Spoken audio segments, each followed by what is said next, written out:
اللهم صل على سيدنا مولانا محمد وعلى آله وصحبه وبارك وسلم. بسم الله الرحمن الرحيم.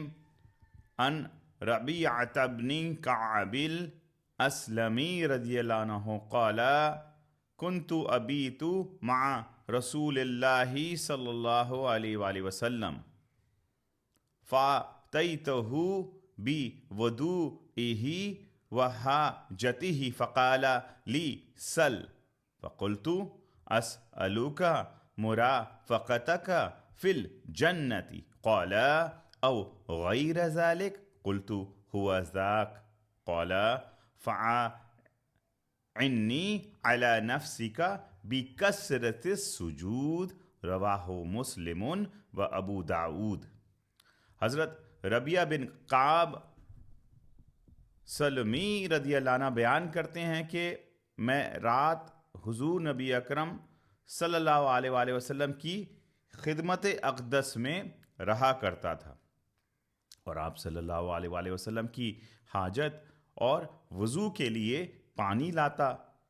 ایک مرتبہ میری خدمت سے خوش ہو کر آپ صلی اللہ علیہ وآلہ وسلم نے مجھے فرمایا: مانگ، کیا مانگتا ہے؟ میں نے عرض کیا: یا رسول اللہ، میں آپ سے جنت میں بھی آپ کی رفاقت مانگتا ہوں. آپ صلی اللہ علیہ وآلہ وسلم نے فرمایا: اس کے علاوہ اور کچھ؟ میں نے عرض کیا: مجھے یہی کافی ہے. تو آپ صلی اللہ علیہ وآلہ وسلم نے فرمایا: جاؤ، جنت تو عطا کر دی، اب تم بھی کثرت سجود سے اپنے معاملہ میں میری مدد کرو.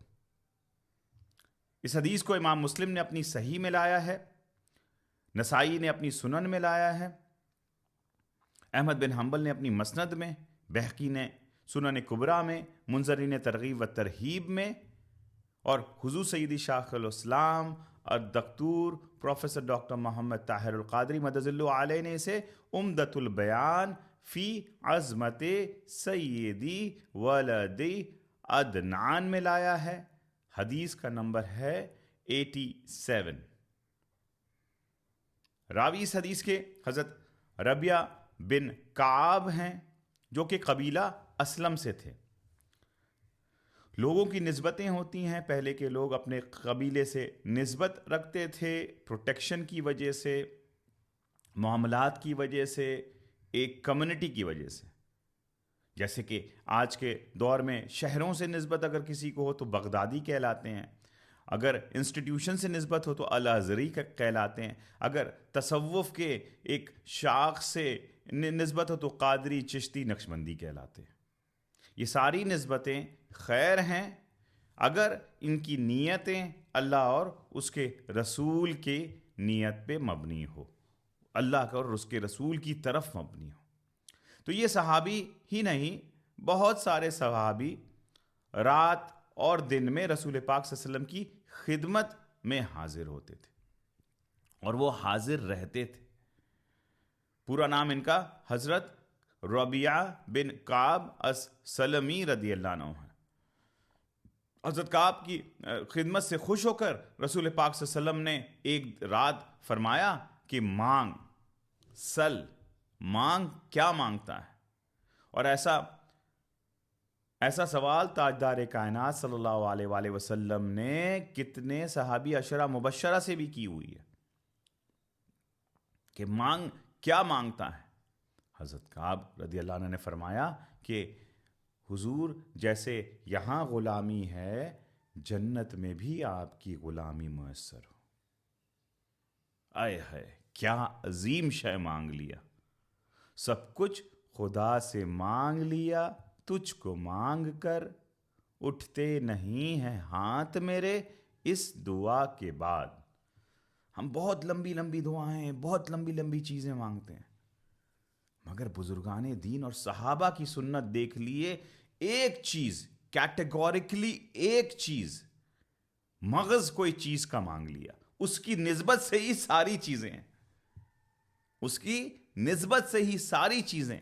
سب سے بڑی شے مانگ لی، صحبت رسول، مائیت رسول، سنگت رسول. صحابہ کی یہ بات ازر من الشمس انہیں ہو گئی تھی کہ تاجدار کائنات صلی اللہ علیہ وآلہ وسلم یہ دنیا ایک عرضی شے ہے اور حضور کی خدمت آخرت کا پورا بیڑا پار ہے، اور سب سے بڑی شے آخرت کی کامیابی ہے. حضور علیہ السلام کی خدمت ہے اور رسول پاک صلی اللہ علیہ وسلم کے مشن کی نوکری ہے. رسول پاک صلی اللہ علیہ وسلم نے اسپیسیفائی نہیں کیا کہ اس کیٹیگری میں مانگو، اس کیٹیگری میں نہیں مانگو. مالک المختار آپ ہیں، انا قاسم واللہ یوتی آپ ہیں، جنت بھی آپ ڈسٹریبیوٹ کر رہے ہیں. عشرہ مبشرہ حضرت ابوبکر صدیق اور حضرت عمر فاروق ساروں کو جنت کی بشارت دی آپ نے. حضرت کعب بھی اس میں ہو گئے. فرمایا حضرت کعب، پھر آقا علیہ السلام نے پوچھا کہ اور کچھ چاہیے؟ جنت تو مل گئی تمہیں. اب دیکھیں صحابی، دیکھیں صحابی کتنے انٹیلیجنٹ ہیں، اور یہ آقا علیہ السلام کی خدمت، حضور کی کمپینین شپ کا پاور ہے. انہوں نے فرمایا مجھے یہی کافی ہے، یہی کافی. کیونکہ جب وہ مل گیا تو نیچے کی چیزیں تو ویسے ہی مل جائیں گی. جب آخرت مل گیا اور آخرت میں تاجدار کائنات صلی اللہ علیہ وسلم کی نسبت مل گئی، سب سے اعلیٰ قربت مل گئی، تو اور کیا چاہیے؟ وہ دوسری چیزیں تو ایسے ہی مل جائیں گی. اس میں خدمت کی عظمت ہے. اس حدیث میں جو خدمت کرتا ہے وہی اصل مخدوم ہوتا ہے. ہمارے گورکھ دھندے یہ ہوتے ہیں کہ ہمیں ولی بننا ہے، ہمیں مخدوم بننا ہے، ہمیں سینئر بننا ہے، سب کچھ بننا ہے، مگر خدمت ہی سے غائب ہے. نہ کبھی بزرگوں کی خدمت کی، نہ کبھی دین کی خدمت میں گئے، نہ کبھی کچڑا اٹھایا، نہ کبھی کوڑا اٹھایا، نہ کبھی مخلوق کی خدمت میں رہے، اور سارے مخدوم بننا ہے. فارسی کا ایک کوٹیشن ہے، فرمایا ہر کے خدمت کر او مخدوم شد. مخدوم وہی بنتا ہے جو خدمت کرتا ہے. مخدوم وہ نہیں جو کرسی پہ بیٹھ گیا، گدی پر بیٹھ گیا اور جسے میراث میں مل گئی. اصل مخدوم وہ ہے جو خدمت گزار ہے.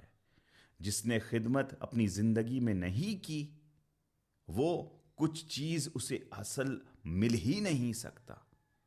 خدمت میں عظمت ہے، خدمت میں بلندی ہے، خدمت میں عروج ہے. والدین کی خدمت، اولاد کی خدمت، پھر اساتذہ کی خدمت، دین کی خدمت، الغرض انسانیت کی خدمت، نیبرہڈ کی خدمت. آف کورس اس میں نیت پیور ہو.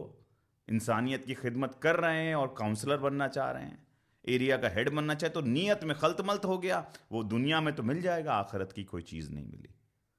جس طرح بھی ہو سکے خدمت میں اپنے آپ کو پیش رکھنا چاہیے. جو لوگ خدمت کرتے ہیں وہ ہمیشہ یاد کیے جاتے ہیں. اصحاب کہف کا واقعہ دیکھ لیں کہ ان کا کتا خدمت میں تھا. 300 سال جو برکتیں ان کو نازل ہو رہی تھیں، وہ نہیں مارے گئے، کتا بھی نہیں مارا گیا. اور اللہ رب العزت نے قرآن مجید کا موضوع ایک کتے کو بنا دیا. کیوں؟ نسبت خدمت. پھر صحابہ کرام میں سے بلال حبشی کو دیکھ لیں رضی اللہ عنہ. موسیٰ علیہ السلام کی خدمت گزار حضرت یوشع بن نون کو دیکھ لیں. جنہوں نے خدمت کی ہے، خدمت میں انہوں نے عظمت پائی. پھر فارسی کے رسول پاک صلی اللہ علیہ وسلم نے امت کی تربیت کے لیے ایک بات ارشاد فرما دی. کلوزنگ کیپشن فرمایا ٹھیک ہے تمہیں جنت بھی مل گئی، میری قربت بھی مل گئی، اب کثرت سجود کے ساتھ میری مدد کرو. اعلیٰ ترین چیز تاجدار کائنات صلی اللہ علیہ وسلم نے امت کے تربیت کے لیے فرما دی کہ نہ فرض نمازیں مس کرنا اور کوشش کرنا کہ نوافل میں پیش رہو. سجدہ سب سے زیادہ اللہ کے قربت کا مقام ہے، کیونکہ بندہ اپنی نفی کر رہا ہوتا ہے. سبحان ربی العلیٰ، باری تعالیٰ تیری ذات سبحان ہے، تیری ذات اعلیٰ ہے، تو ہی مولا ہے۔ اس سے بندہ اللہ کی قربت پاتا ہے، اور دنیا کے گورکھ دھندوں سے، دنیا کے آلائش سے، دنیا کے پریشانیوں سے، غم سے، حزن سے وہ پاک ہوتا چلا جاتا ہے اور اللہ کے قریب ہوتا چلا جاتا ہے۔ اللہ رب العزت کی بارگاہ میں دعا ہے کہ ہمیں کثرت سجود بھی عطا فرمائے اور خدمت رسول بھی عطا فرمائے، آمین بجاہ سید المرسلین۔